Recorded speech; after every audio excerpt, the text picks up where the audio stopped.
Welcome to the Reduce Cyber Risk Podcast, where we provide you the training and tools you need for your cybersecurity career. Hi, my name is Shon Gerber, and I'm your host for this action-packed, informative podcast. Join me each week as I provide you the information you need to grow your cybersecurity knowledge while taking practical and actionable steps to protect your business from the evil hacker horde. All right, let's get going.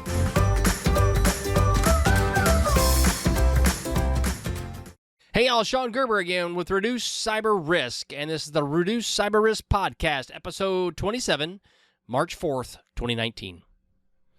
All right, we got great stuff for you today in today's podcast, and we're going to get into a few key things around cybersecurity news that I think is great for cybersecurity professionals and specialists and people working potentially on their CISSP and other cybersecurity certifications. Also, we'll be having some training around cybersecurity. Training will be on business impact analysis, part 2. We had part 1 last week, and now we're going to roll into the second part of the business impact analysis. And there'll be our ongoing training that ties into your CISSP if you're working on that, or if you're a business owner looking for great training on how you can potentially protect your company. This is a great capability for you. All right, cybersecurity news.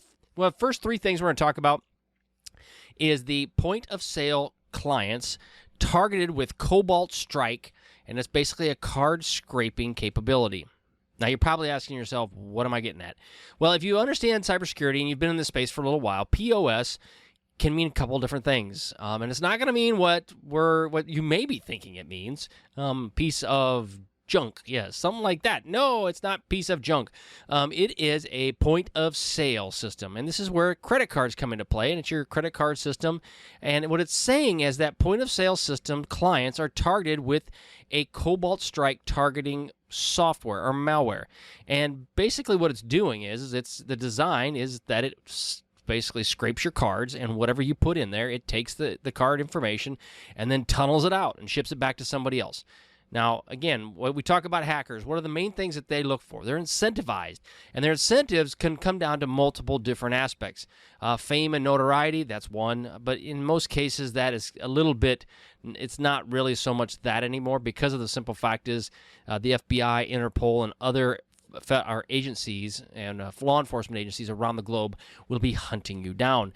So there's a little bit of that, probably a little bragging rights amongst their other peers and their other peeps, but at the end of the day, that is a small piece of it. The next thing comes down to is it's all about the money, right?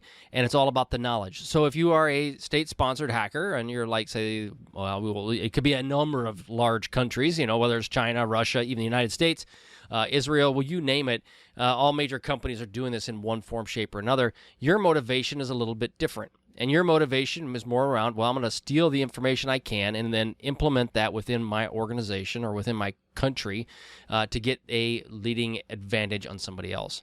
So that's that. Well, the third option, obviously, is financial gain. And the second one kind of rolls into financial gain as well, depending on who you're selling it to. But bottom line is there's looking around financial gain. And what are the key things that are targeted most often? Well, a lot of times these are point-of-sale systems that are actually targeted. And so therefore, why? Because their money comes in and money goes out. And in many cases, the credit card companies will eat that $50, the first $50 that you have to deal with. Well, actually, in many cases, they'll eat it all. But they've always said that the individual is liable up to the first $50. But I've had my card taken a couple times, and the credit card companies have just allowed that to happen. They didn't take care of it, didn't bat an eye. So the big line here is just that these hackers are always going after point-of-sale systems or anything tied to financial systems as well. So what they do is the Fin6 hacking group, and if you've been looking at anything in the cybersecurity news, you've seen this group around before, and they're basically targeting the United States, Japan, and India are some of the key places that they're going after. And the interesting part is that they're not going after the Chinese, which kind of makes me scratch my head a little bit, because in some cases the Chinese are using They don't use credit cards like we do, but they're using pay systems and like Apple Pay and so forth, using WeChat in a much broader sense than we ever do in the United States. So, but bottom line is the attackers utilize a framework PoS for scraping actual malware, and it's a scraping malware. It's what they put on the system, and then it's designed.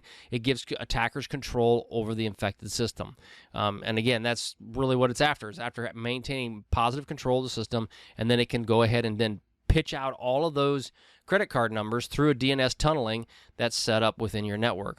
And because DNS has to connect to the internet, in many cases, this goes unchecked by many companies, especially small and medium-sized businesses.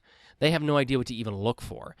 So therefore, and DNS usually is open because it's got to be able to recognize what is the DNS on the internet. So what is Google actually the IP address for Google?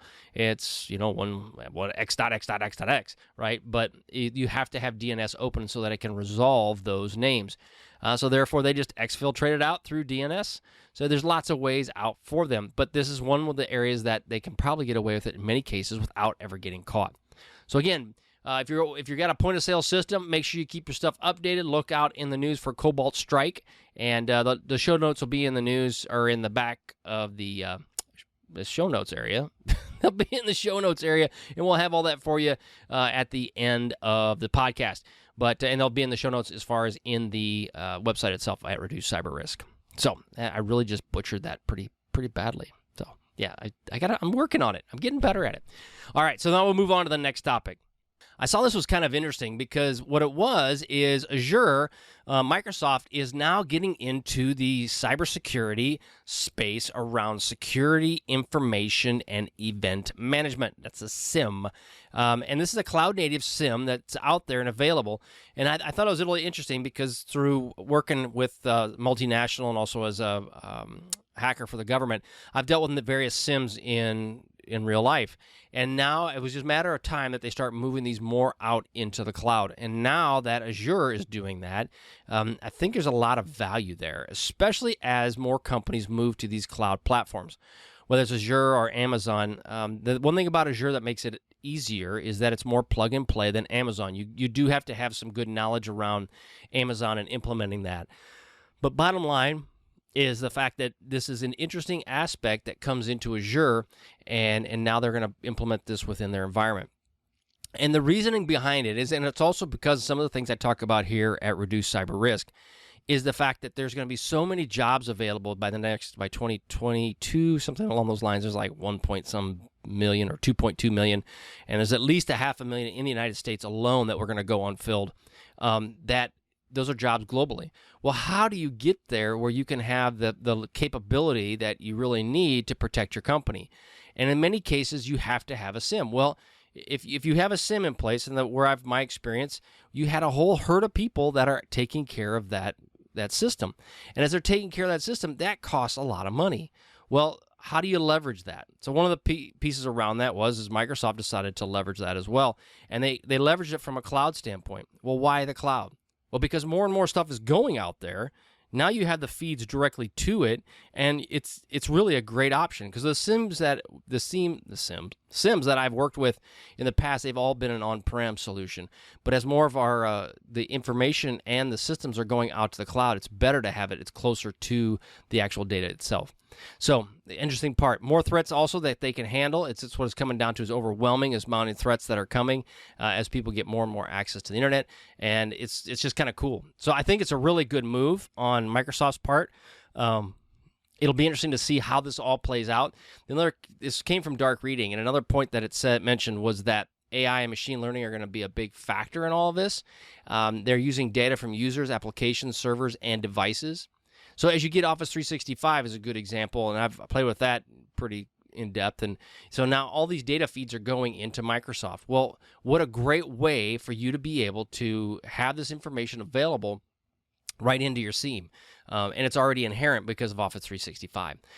The other thing is it also talked about it's pulling data from Cisco, Checkpoint, Palo Alto, Symantec, and so forth, many others.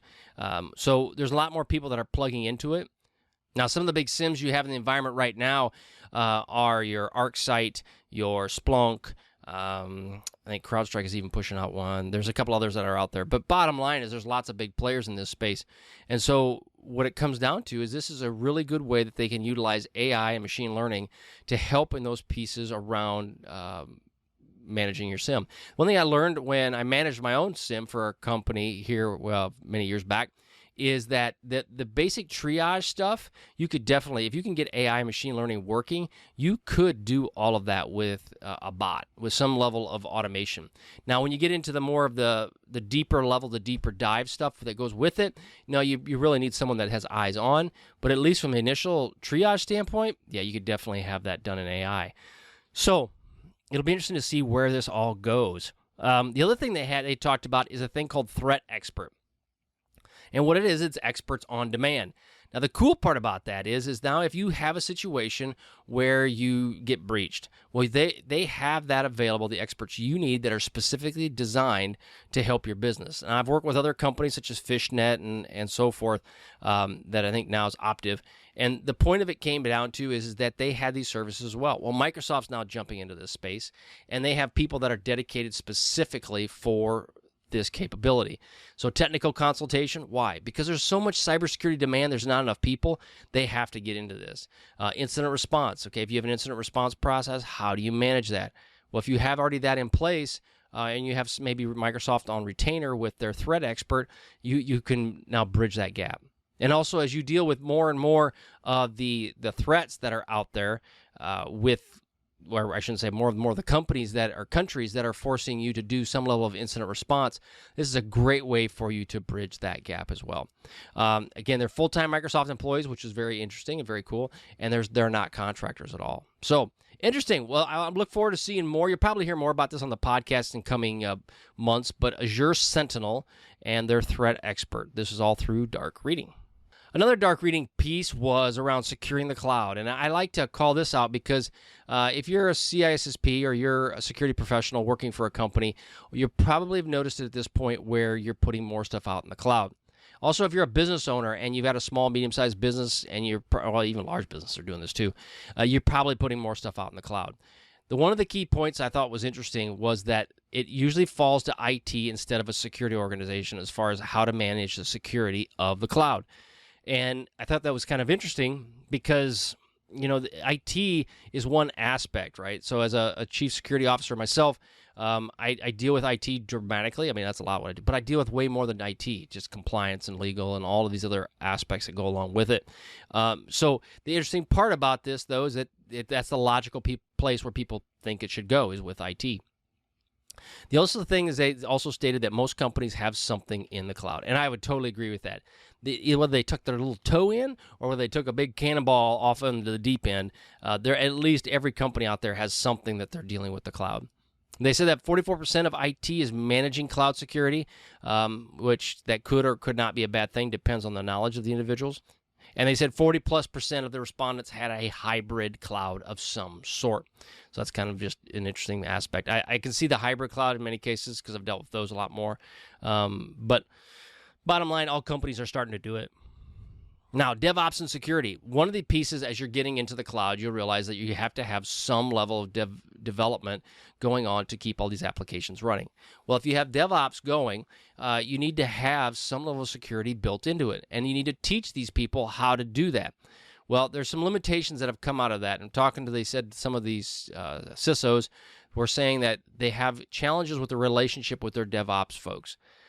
And a lot of times, where I can see that coming is actually my DevOps folks work specifically for me.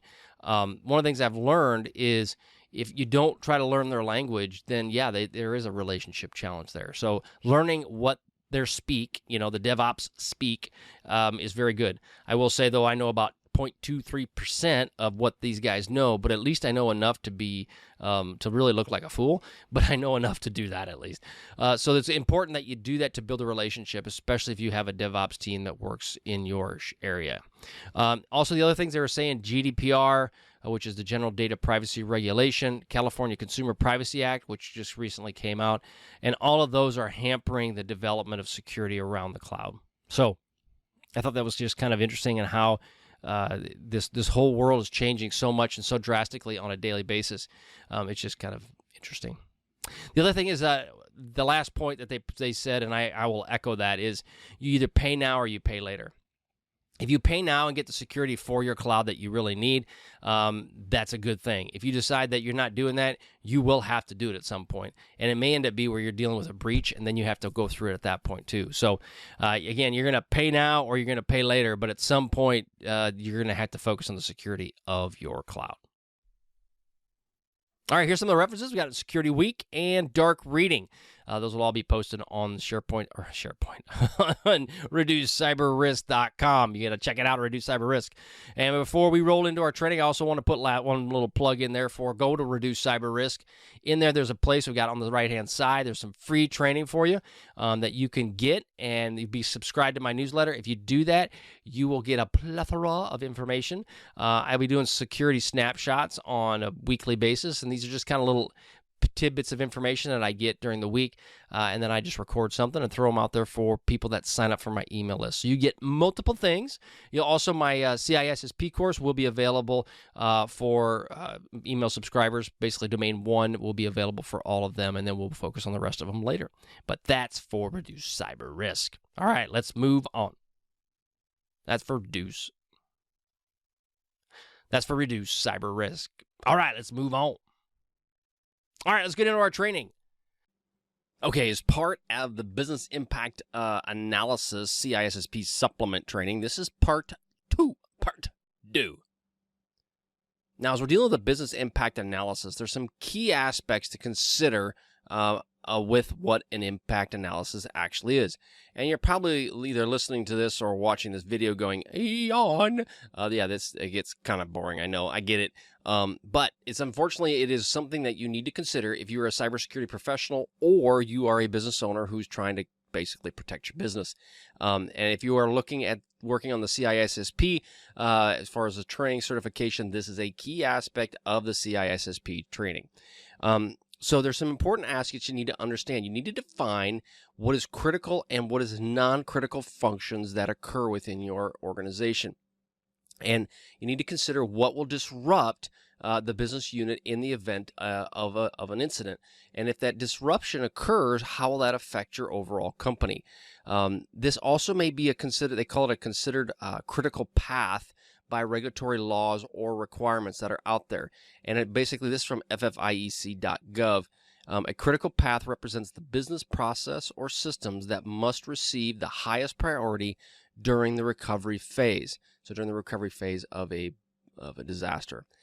So that's something you need to consider is if you do have to have a critical path with your business and there's some regulatory requirement around it, you need to have this in place based on what FFIEC is asking. And the FFIEC is, a U.S. government body that will regulate these things, but it doesn't matter which government you're working with, the United States, China, UK, whatever it might be. They each have a requirement around this, and it's very similar. So what will happen is you will create what they call a business impact questionnaire. And I'm going to have a copy of this on Reduce Cyber Risk as well. I'm still in the creation phase of that, but that'll be out and available here within the next couple weeks. That'll be available for you to go check it out at reducecyberrisk.com. But basically this questionnaire will help determine who's the responsible party and what should you do about it. Because as you're dealing, we talked about earlier with a business continuity plan in part 1, you need to determine who the responsible parties are. And that will be the responsible parties for the specific system.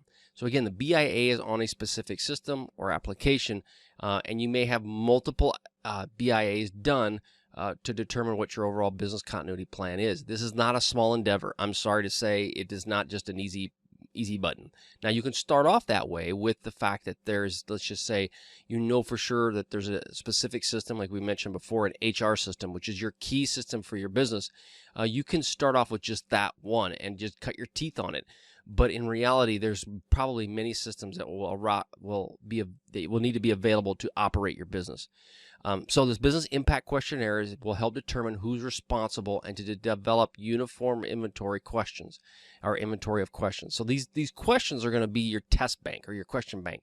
And as we look at the CISSP certification, if you've listened to this podcast or you're watching any of my videos, one of the things I focus on is how to teach people for the CISSP certification. Well, one of the aspects around this, you have a bunch of test questions that you have to go through.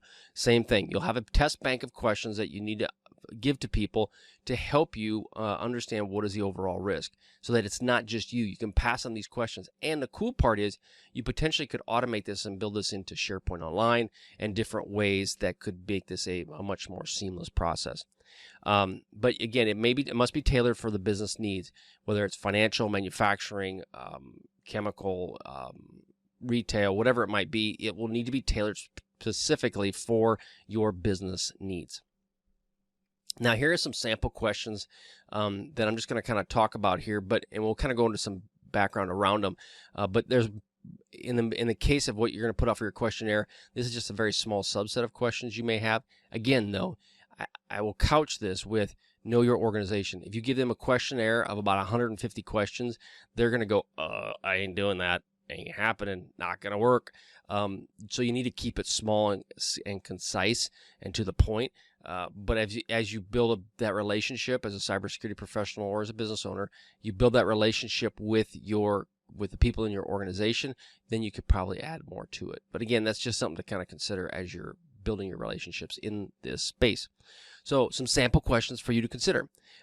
Is there a requirement to keep business operational in the event of an outage? So you have an outage, which basically means the stray backhoe when it goes in and cuts the line and takes out your entire data center. Do you have a requirement to keep your business operational? Is there a physical requirement around that from a regulatory standpoint? If so, how long are the minimum and maximum amounts that are available? What does that look like? Another question is, who are the decision makers that can provide the necessary information to make this work? A lot of times people say, well, IT's got it. Well, it's not just IT has it. You have to have the right decision makers to help you through this process. So who are these people and that can provide you the necessary information you need? Is your business willing to pay for systems not being used? It basically comes down to, are they willing to have an insurance policy? Do you have an insurance policy in place? In most businesses in today's world have an insurance policy of some kind, right? Now, there are companies out there that can afford to not have an insurance policy, but in reality, because they're self-funded, but in reality, most people have insurance. Now, in this case here, you would decide, do you have to have an insurance policy for your company that would be to allow systems to be up and operational in the event that they're not even being used? So those are things you need to consider. If the business will do that, that's great. If not, then that will help understand what do you want to build out for a BCP. How would your department or function if the mainframe network or internet access was not available? So basically, if you lose connectivity, how will you operate? And those are key questions you need to ask yourself. Many people just don't. They just go, it's always going to be there. Well, until it isn't.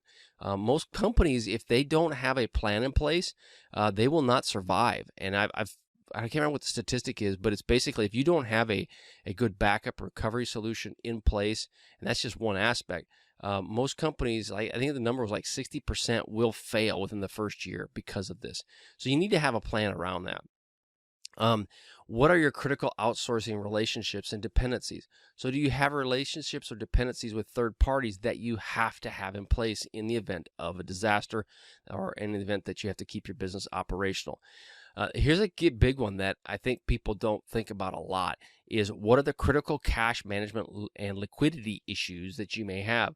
Okay, so your business goes poop. It dies. It's gone, right? It gets smoked. But so then the question is, I got to buy new stuff. I got to get new computers, got to get new monitors, got to have my new applications ready to go. But nobody has the cash. Who's got the credit card? Don't know. I don't know. Does Bill have the credit card? I don't know. It's the CFO. Where's he at? Well, he's in the Bahamas enjoying being a CFO. I mean, you don't know, right? So you got to have those plans in place of who's going to pay for stuff if you got to turn it on.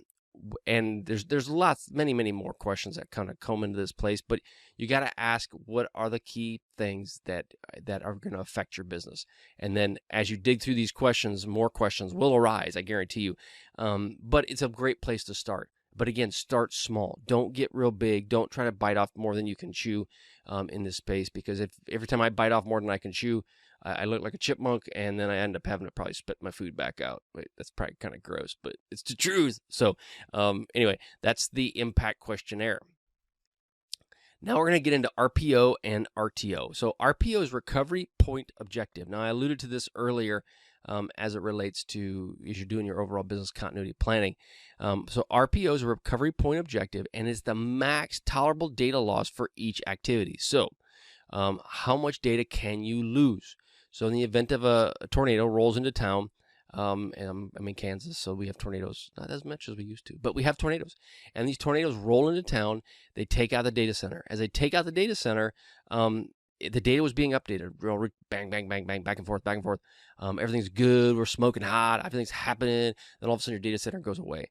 Now you want to bring it back up. There is the point of what data loss are you willing to accept? So say it takes 2 weeks to bring this thing back up. This is hypothetically. Are you willing to accept 2 weeks of data loss? Probably not. So are you willing to accept a 5 minutes of data loss? That means from the time that it was last updated to when the tornado hit it. That might be acceptable. So you got to decide, is it weeks, days, hours, minutes, or nanoseconds? If it's like supposed to be instantaneous almost, then you got to have a different solution in place for that. And this is the data. This is the point at which the data is actually physically lost. That's the part that you have to consider is your recovery point. And what point do you want to recover from the time that it was operating? Recovery time objective. This is the max amount of time allowed to restore the functionality. This is weeks, days, hours, or never. And what that means is that how much time do you need to bring it back up and operational? So in my previous example of 2 weeks, maybe your business is okay with being down for 2 weeks while it's trying to get this system back up. That's probably not the case. It's probably less than a week you want to have your business down, because what ends up happening is when your business isn't there, customers will go on to somebody else. So I would suggest that you probably want your business up and operational within a day or two, at least the key aspects of that. And then the key aspects would be what your business impact analysis is going to figure out, how much data are you willing to lose on these key aspects. Can the business run without systems up and operational? So can you just take orders with the old-fashioned paper method? When there was some ransomware that rolled into some hospitals, that's what they had to do. They had to basically do stuff with paper because all the systems were turned into bricks. Those are key pieces that you need to ask yourself. And then as an example I have is shop floor systems that cannot connect to the network. Well, if you have a shop floor system in a manufacturing space and it can't connect to the network, well, it's not producing whatever widget you want to produce. Is that good or is that bad? Can you do that? Can it operate without being connected to the network? Maybe. If it's really old, for sure. If it's newer, probably not. Is your manufacturing affected? So then this comes down to is how long can it be affected? 1 day, 2 days, a week? I don't know. Only you can make that decision as a security professional working with your business, because they're the one. And honestly, you can't make it. It's your business that'll help you, but you guys will make the decision as a group. One thing other to consider is using technology. Now, there's various technologies that can be available for you. The first bullet I talk about is disaster recovery, or DR might be built into it. Depending on the application, you may have a level of disaster recovery built into the application itself, versus like say for it's a SaaS solution, so software as a service. It's in the cloud. It's already is replicated in multiple zones. If it goes down, it's already there. It's already available. You don't have to mess with it. Are some of your applications cloud capable? So you may have an application that is really good, but it's old and it doesn't work well with the cloud because it's on newer systems. So you need to find out, well, okay, my business continuity plan is that I'm going to take this software, I'm going to upload it to the cloud, I'm going to operate out of Amazon AWS with this application. Well, is that application compatible with doing that? It might not be. Licensing-wise, is it compatible with doing that? Maybe not. So those are things you need to consider. Remote capability. So do you want to utilize like Citrix or Amazon Workspaces to allow you some level of giving your desktops in the cloud? So Amazon allows you to remote in. You have desktops that are operating in the cloud ready to go. You could have that all predefined, pre-configured, set up, ready for your organization with all the software needed and set up ready to go, and you just turn them off. And the moment that you need them, you turn them back on. But now that would take some training with your people to understand how do they log in, what do they do. You'd have to keep the software updated. But those things can be set up ahead of time depending upon your organization's need. Storage. If you're dealing with keeping your data, one thing you need to consider is we work through and you build out your impact analysis from your questionnaire, that data along with your business continuity plan and your DR plans need to be stored somewhere. Well, they could be stored in the cloud in these locations. You need to have that defined and already pre-configured. And so that way, and then trained that everybody knows this is where you need to go to get it. The associated documents, they also go along with your BCP and your BIA and your DR, and that's an acronym soup. All of those BPP, all of those documents need to be stored somewhere. And your call trees, making phone calls for people, any templates you have or any other documentation that you have can be stored in this location as well. However, now from a security point of view, all this stuff is wonderful, but you better protect it, because let's just say you're a bad guy and the bad guy now knows all these different things about your organization. You'll have labeled in here critical systems to your company that is now potentially telling somebody who's the bad guy what's going on. So you need to think about that as well. What are these systems, and are you protecting them? And if it's on a SharePoint, like a SharePoint Online through Office 365, who has access? You don't want everybody to have access. You want to limit that to specific people. Also, other things to consider around technology. What are your mobile capabilities? Do you want it available on mobile phones? Do you want it available on tablets? You want to outsource the entire process or capability to a third party and just have somebody else worry about it and deal with this problem for you. So there's different things you can consider as you're dealing with technology and how to handle it. Now, completing your BIA, the product should be evaluated with a risk assessment. So once your BIA is done, okay, so you went through the questionnaire, you filled that thing out, which again, we'll have a reduced cyber risk. You'll have some stuff for you to look at from a template standpoint. Then what you should do is you should then do a risk assessment of that specific system. And what it does is it then prioritizes the potential business disruption. So you know this system is critical. It's critical. Can't lose it. Got it. It's super important. That's step one. Step two then would be to identify the severity and likelihood that something actually bad is going to happen to it. If this is an HR system that is triple redundant in multiple locations, it's updated to everybody and everything, and it's in the cloud, and it's super critical for my business. However, I've got all kinds of plans in place that it's ready to go. Okay, and will someone take it out? Nope, can't take it out because there's so many places. And plus, nobody's really interested in it.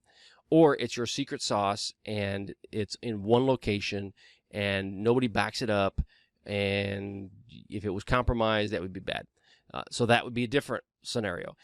All of those risk assessments need to be done of what is the overall risk to the company. If it's your secret sauce and everybody's after it and it's only one location, it's not backed up, that'd be high risk. What's the likelihood of somebody going after it? Well, potentially it's pretty high, because if it's your secret sauce. But if it's some generic system that really nobody cares about, now people will poke at anything, right? I mean, hackers will do whatever they want to it just to do it. But in reality, if it's not really on their radar, if it doesn't have money, if it's not tied to some way they can monetize it, they're not really going to mess with it. I mean, what do they know? They don't know anything. But if if they can monetize it some way or reputationally schwack you, then they will do that. So you analyze the threats, whether your impact to your organization, your customers, or impact to your financial systems, products, and processes. These are various aspects you need to consider when you're dealing with completing your BIA. Again, that's where it rolls into the risk assessment. So BIA is step one. Step two is your risk assessment. And then from there, you'll move on to do different aspects around risk management. So that's completing the BIA. Last thing is you talk about reviewing this with your board or senior management. You need to get this done, and you need to periodically do this and update your senior management around these things. So they need to be involved with what's going on. Business operations, because it also is, as your operations will change, any audit requirements that may come up, or any lessons learned that you did during your testing, your small, medium, or large, those are, or complex, I should say, those things will need to be incorporated into your BIA. So all of those aspects, again, living, breathing document, need to be adjusted. You also, we talked about from a technology standpoint, where do you store this? Recommend storing it off-site, having at least one copy off-site. Reason is because in the event of a disaster, you have the ability to go out and get it and start it off right away. So off-site storage is really a big part of this, especially if you're dealing with these critical systems. But again, come back to it, make sure it's secure and it is stored correctly. All right, here's some references that we came into from as it relates to the business impact analysis. That's iscsquare.org and their training manual of 2018. FFIEC, Target Media's got some great stuff out there on disaster recovery, and then Wikipedia around business continuity planning as well. All right, hope you enjoyed this training. Again, check everything out at Reduce Cyber Risk. My name is Shon Gerber, and you can check me out there. Have a great day. See you on the flip side. See ya.